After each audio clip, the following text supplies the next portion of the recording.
कल उसकी शादी है, कुछ लाइन पेश करता हूँ कि हे भगवान आने पानी आ जाओ, टेंट समियाना को भर के फेंकाओ।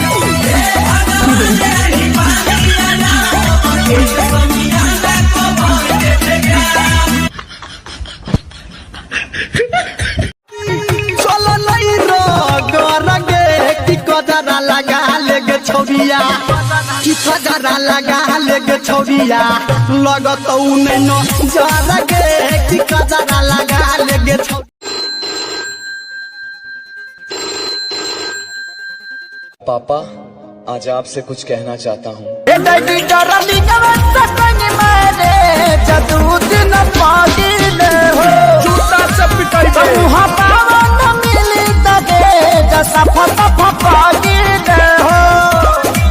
भाई ऊपर क्या देख रहे हैं?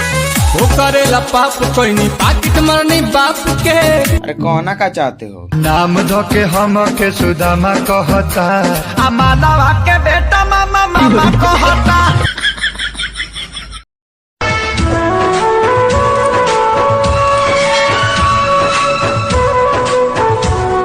देला हाल भले तोर जान तू आग में जरे लगी गे जान तू आग में जरे लगी। हमको बताओ ससुराल में रहती हो गोरी किसी हाल में? हम फोन बताई, अरे बोला जानू हो